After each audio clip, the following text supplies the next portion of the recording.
Oh yeah, because if you can just consistently produce one ball flight.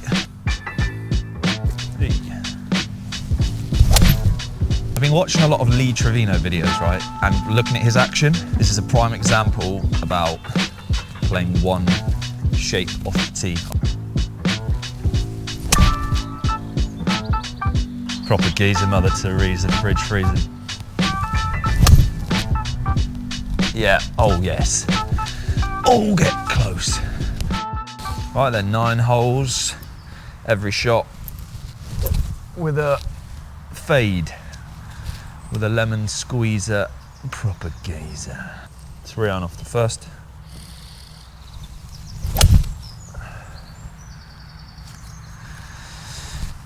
Nice cut. Right, it's proper windy out here today, Dainton Park. Gonna play the first 9 holes, film every shot, and I'm gonna be trying to feel fadey. So that doesn't necessarily mean every single shot is gonna be a fade. I'm transitioning from hitting a draw to hitting a cut because it's way more controllable.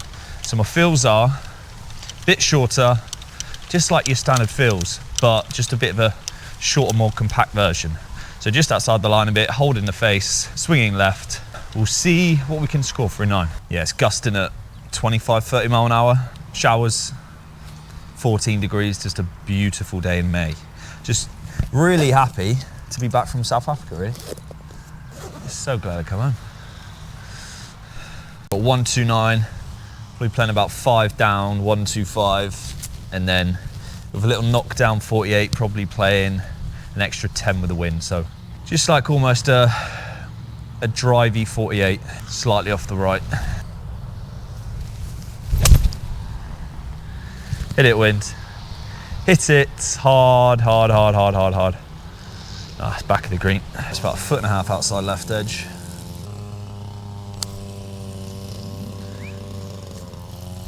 Died out there. Sick. Second hole at Dainton's proper good, into wind, off the right. It's like 320 to those trees, 336 to the ones at the end, so it's just hitting driver, edge of the hazard line. A little cut. It is blowing. A little lemon squeezer, proper geezer, Mother Teresa. At the edge of the water line, hopefully with a little cut. Oh yeah. Pulled a tad, little cut against it. Oh, that's nice. That's literally as good as I can hit driver. That's 325, sort of into off the left. So we've got 80 in. Just gonna play a little 58. Need to get one back. Got a par 5 next as well.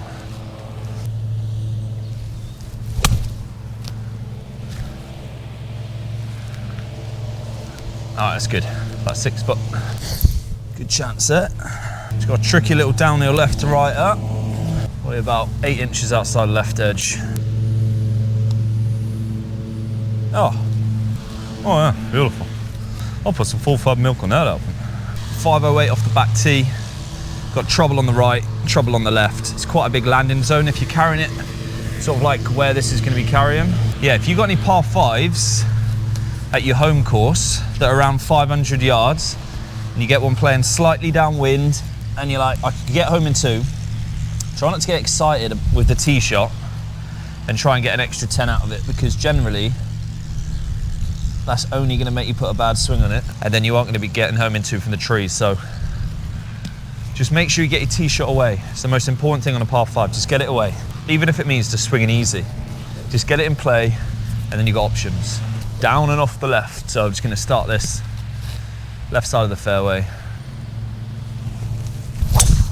Ah, you absolute. Oh, it's got so lucky. This drive hit the edge of that tree. Knocked it down. I've got 265 to get it right back to the pin up there. There's 2 bunkers short of the green. The one on the left is 220 cover. So I think what I'm going to do is hit a 2 iron, just cover that left bunker and then let it release. It's probably not going to reach today, but if I can get it just up and around the green and then work my absolute magic with the short game that I have. 264 uphill, across, slightly down. It's just focusing on strike with this. So I've got to get it up to get it over this bunker. So just put a nice controlled swing on it. It's not sitting amazing. Oh, that is good. That could actually be on the green. That looks tidy. Scott Shearer. I'm from the future. Your short game book has been the bestseller for 17 years straight. A bomber with the greatest short game ever. Imagining your forearms both in casts for chipping revolutionized everyone's game.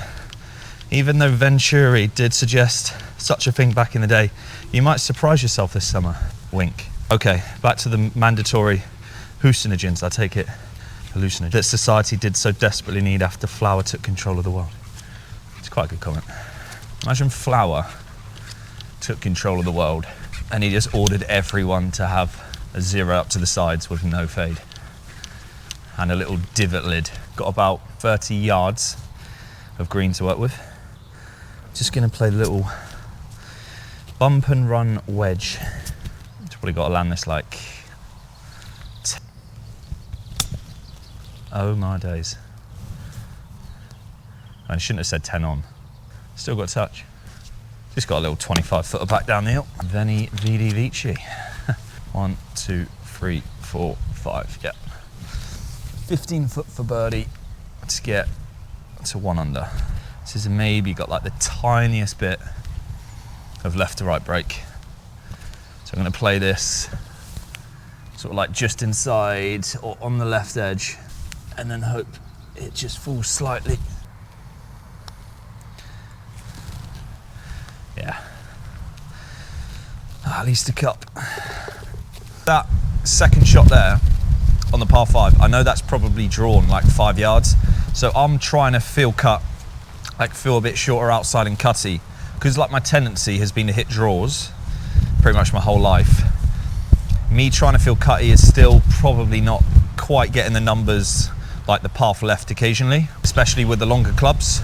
Before everyone chimes in, says he's played a 9-hole vlog with a cut and he hit 90% of his shots with a draw, I'm actually trying to feel cut. Anyway, got 1-3-5, par 3, up the hill, probably playing almost like 10 up, 1-4-5, strong downwind off the left. So I'm just gonna play 48 degree, see if we can get it pin height. It's quite a tough green, this one. Lemon squeezer, proper geezer, Mother Teresa, fridge freezer. Gonna feel like I'm starting this just left of it.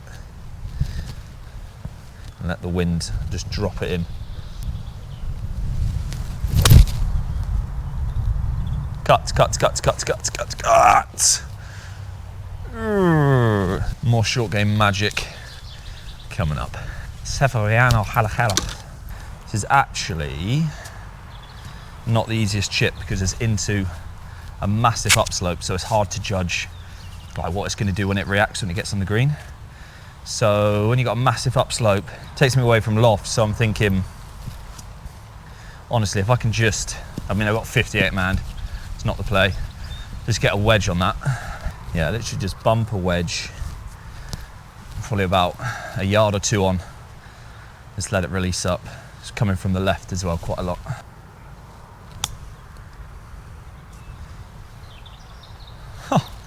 Oh, that guy wasn't lying. Need to make a cast of these forearms right now. 5th hole at Dainton, 425 from the back box. Downhill, wind off the right. I was just going to aim down the middle and play a lemon squeezer. Proper geezer, Mother Teresa, fridge freezer, do as you pleaser. Oh my days, that is absolutely ripped. Yeah, this fade feels so good, honestly, because I feel like I'm taking the club a bit further outside and then it gets the hands a bit higher, but it also gets the right elbow like tucking sort of like up in front of the right pec. If you're like me and you've got hips that have the tendency to move really quickly, which gets your transitioning out and your sequencing out, then what you want to avoid at all costs is getting this right elbow stuck behind you. Because as soon as you get that right elbow stuck behind you, the club gets quite deep. And then if the club's deep, and you get quick hips, you're just never going to be able to sequence. You're always going to get stuck. And I've battled that for years, really. But this feel here is really helping me a lot. So taking the club outside a bit. And it's not really, this is not like swing thoughts. Do you know what feel this is? And this is going to sound really stupid. I've been watching a lot of Lee Trevino videos, right? And looking at his action. And there's a reason why he's probably one of the best ball strikers of all time. He's got the most simple action. It's quite short, compact, really like tucked there. And then from the top, which is what I don't do, which is what I'm probably gonna move towards, he literally just gets to the top and just pulls with his upper body, and an impact. His right elbow is tucked into his side. He's so like into his left hip. There's no like releasing of the club, and he just like held the face. And it's such a simple action. And it's that action that I'm pretty much feeling. So like slightly outside the line, and then just really try and just like hold the face. I've been someone that's always got stuck and flipped it. In tournament play, I'm just constantly waiting for a big block or a quick hook, and you just can't compete doing that, because your bad swing days are going to be destructive. And no matter what your short game's like, even if you've got a short game as good as mine, you're just not going to be able to get yourself out of trouble consistently. But if you've got a simpler action and you have a bad swing day, that's where it's at. Because if you can shoot level par in a tournament, having a really bad swing day because the ball is still there or thereabouts in play, that's where it needs to be, and that's what I'm working towards. Right, we've got 90 downhill, wind off the right, and pins right at the back. You just want to play a couple yards short of that. So I'm playing this about 80-ish, 82. Similar to that shot I hit on 2.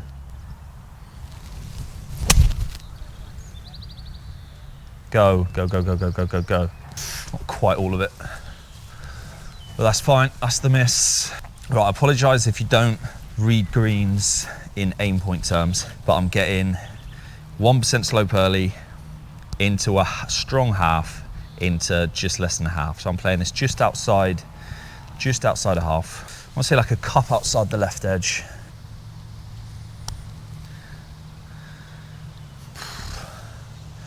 I mean, I've not hit it, but yeah, it's moved quite a bit. Let's try that again. Maybe that was a degree, because a degree puts me like probably 2 cups outside, unless it was just a terrible putt. No, it's a misread. Hole 6, dog leg, right to left, up the hill, 405, wind is sort of like there, just straight over the bunkers, about there. Just trying to keep this tight with a little cut just off the tree line and let the wind just drift it a bit. This is a prime example about playing one shape off the tee. Obviously this hole, if you're just looking at this visually, you would say this calls for a draw starting up the fair with just a little draw over the bunker. We'll talk about that on the way up, actually. Yeah, that's perfect.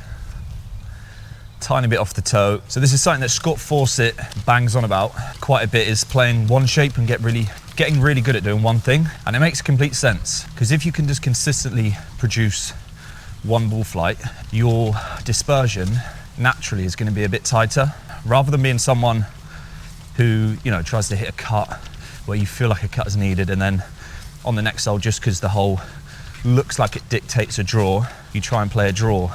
You're just constantly changing path and face, and to do that with any control is really not easy. It's hard enough just trying to hit one shot consistently. So take someone, for instance, like DJ, who hits his cut. He'll hit his cut every time, no matter if the hole looks like it should be a draw, and if it's like a dog leg left, and he could hit a draw around there with a driver and get a bit more out of it because the edge of the dog leg is a certain yardage, he'll just hit whatever it is to the dog leg. So he'll lay back just so he can continue just hitting one shape, because there's so much more control. So that if that's DJ, probably one of the most freakishly talented golfers that's ever been born, and you're playing sort of like a monthly medal of 15, and you're trying to hit a little draw into a back left pin, then it's worth thinking about. And yeah, I'm not saying that in like a high horse type of way at all, because I've been so guilty of that in the past. It is enjoyable trying to hit shapes,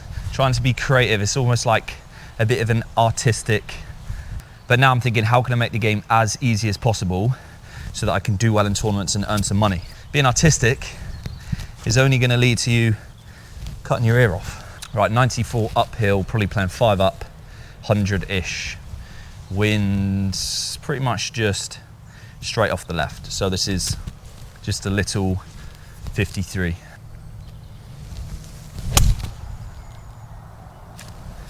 Sit a bit. In there with a good chance to get to 1 under.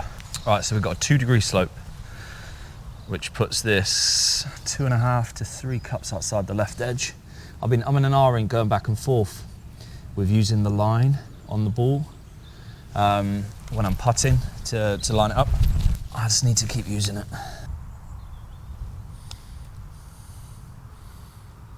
Hey. So what I was talking about there is using a line on your ball to help with start line with the putter. I've come to the conclusion that it's only going to be helpful if you can get yourself in a situation where you're comfortable with using the line. Because there's going to be people that have tried it, have literally just thought one day, oh, do you know what, I'll use a line on my ball today. I'll go out in the competition and I'll just try this for the first time, line on the ball.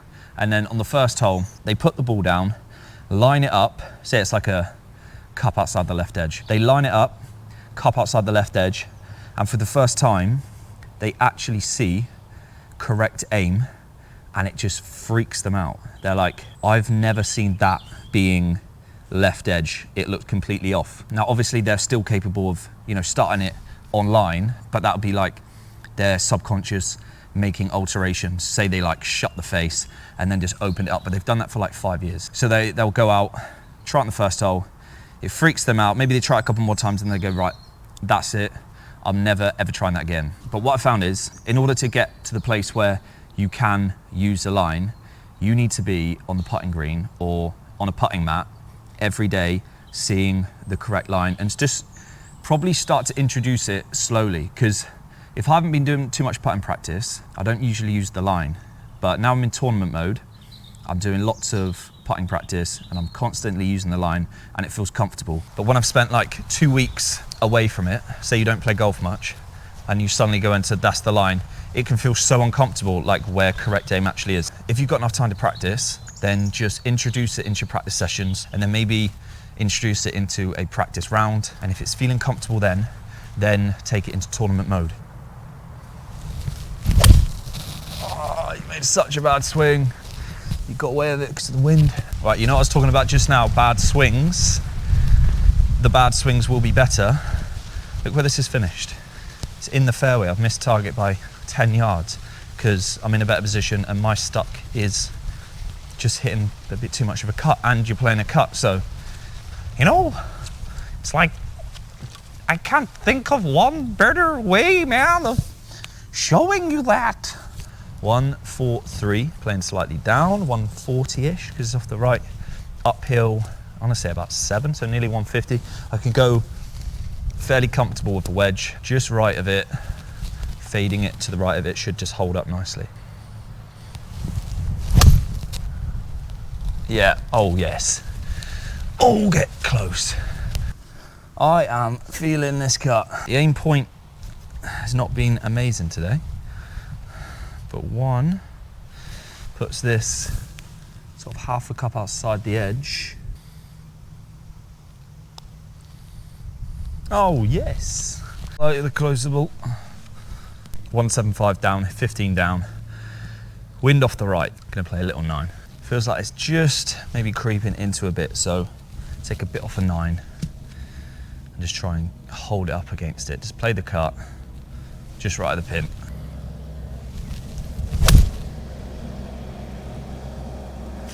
That looks really good again, what the pretty much just like a fraction outside the left edge.